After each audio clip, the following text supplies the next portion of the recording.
Hello viewers, welcome to Foundrix. मैं हूं आपकी होस्ट रिपर्णा और आज के एपिसोड में हम डिस्कस करेंगे एक की प्लेयर के बारे में जो फाइनेंशियल मार्केट्स की एफिशिएंसी और स्मूथ फंक्शनिंग के लिए क्रूशियल है, clearing members.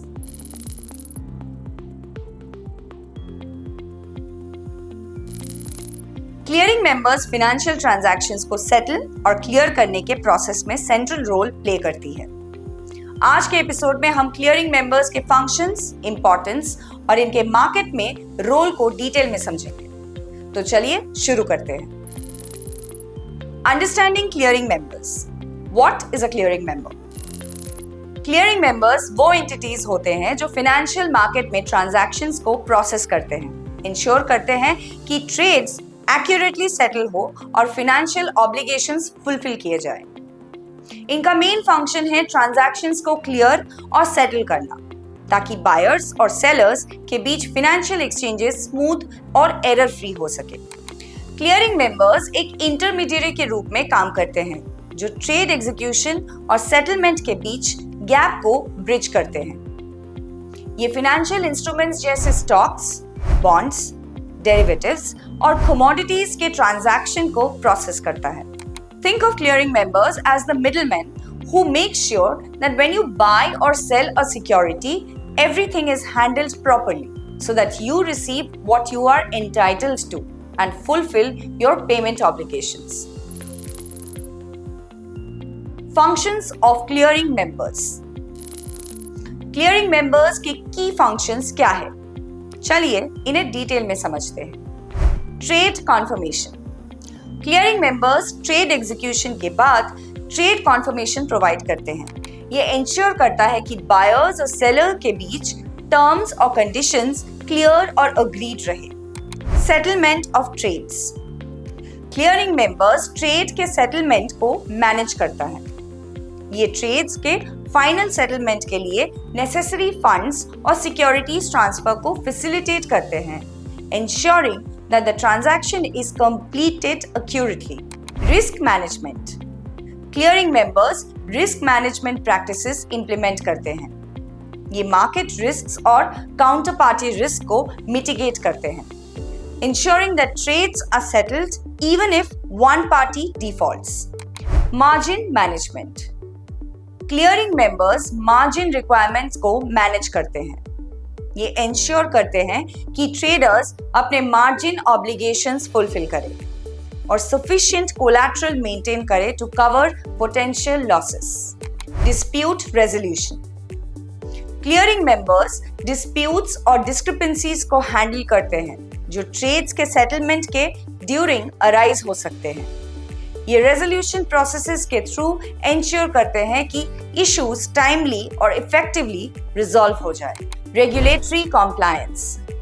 Clearing members regulatory requirements को अडेयर करते हैं। ये इंश्योर करते हैं कि ट्रेड्स और सेटलमेंट्स फाइनेंशियल रेगुलेशंस और गाइडलाइंस के अकॉर्डिंग हो और मार्केट इंटीग्रिटी मेंटेन रहे। Structure of clearing members. Clearing members का स्ट्रक्चर कैसे होता है? चलिए इसको डिटेल में समझते हैं। Clearing houses. Clearing members generally clearing houses के साथ अफिलिएटेड होते हैं।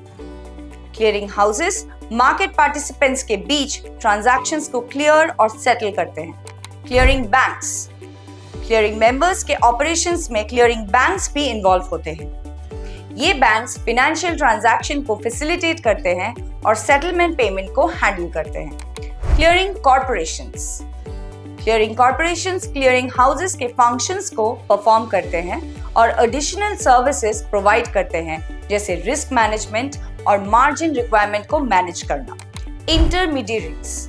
क्लियरिंग मेंबर्स एक नेटवर्क ऑफ इंटरमीडिएरीज के साथ काम करते हैं जो ट्रांजैक्शंस को स्मूथली प्रोसेस करते हैं और ट्रेड्स के सेटलमेंट को फैसिलिटेट करते हैं। Role in different markets. Clearing members का रोल डिफरेंट फाइनेंशियल मार्केट्स में कैसे होता है, चलिए इसे एक्सप्लोर करते हैं। Equity markets. इक्विटी मार्केट्स में क्लियरिंग मेंबर्स स्टॉक्स और शेयर्स के ट्रेड्स को क्लियर और सेटल करते हैं। ये इंश्योर करते हैं कि बायर्स को शेयर्स और सेलर्स को पेमेंट टाइमली रिसीव हो। Derivatives market. डेरिवेटिव्स मार्केट में क्लियरिंग मेंबर्स फ्यूचर और ऑप्शन कॉन्ट्रैक्ट्स के ट्रेड्स को प्रोसेस करते हैं। ये कॉन्ट्रैक्ट्स की वैल्यू और सेटलमेंट को मैनेज करते हैं, ensuring that all obligations are met. Commodity markets. Commodity markets में क्लियरिंग मेंबर्स कमोडिटीज जैसे ऑयल, गोल्ड और एग्रीकल्चरल प्रोडक्ट्स के ट्रेड्स को हैंडल करते हैं। ये इंश्योर करते हैं कि कमोडिटी ट्रांजैक्शंस एक्यूरेटली सेटल हो। Fixed income markets. Fixed income markets में क्लियरिंग मेंबर्स बॉन्ड्स और अदर डेट इंस्ट्रूमेंट्स के ट्रेड्स को क्लियर और सेटल करते हैं। ये इंश्योर करते हैं कि बॉन्ड होल्डर्स और इशुअर्स के बीच पेमेंट्स और सिक्योरिटीज ट्रांसफर स्मूथली एग्जीक्यूट हो। Challenges faced by clearing members. Clearing members को कुछ चैलेंजेस का सामना भी करना पड़ता है। चलिए इन चैलेंजेस को समझते हैं। Operational risks. क्लियरिंग मेंबर्स को ऑपरेशनल रिस्क्स जैसे सिस्टम फेलियर्स और प्रोसेसिंग एरर्स को मैनेज करना पड़ता है। ये रिस्क मार्केट ऑपरेशंस को डिस्टर्ब कर सकते हैं। Counter party risk. Despite risk management practices, clearing members को काउंटर पार्टी रिस्क का सामना करना पड़ता है। ये रिस्क अराइज हो सकते हैं if one of the parties defaults or fails to meet its obligations. Regulatory compliance.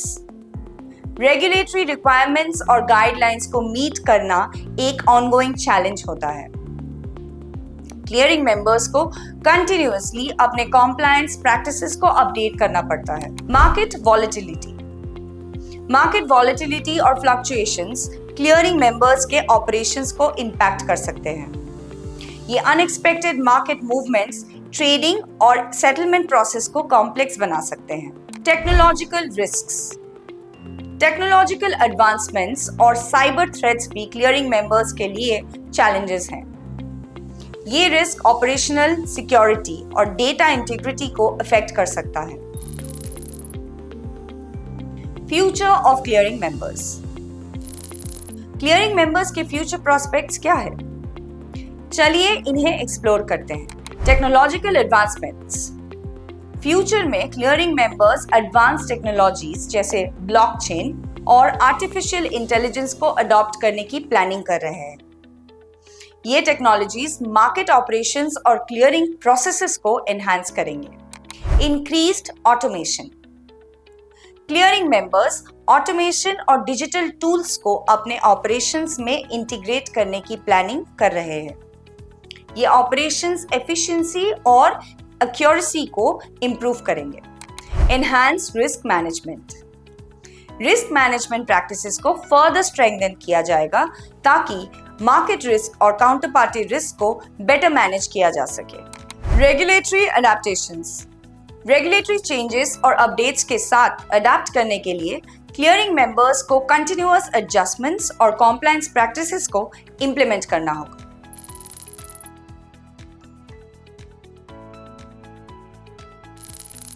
तो ये था हमारा आज का एपिसोड क्लियरिंग मेंबर्स के बारे में। अगर आपको आज का एपिसोड इंफॉर्मेटिव और एंगेजिंग लगा तो फाउंडेक्स को लाइक, शेयर और सब्सक्राइब करना ना भूलें। हैप्पी इन्वेस्टिंग और मैं आपको नेक्स्ट वीडियो में मिलूंगी।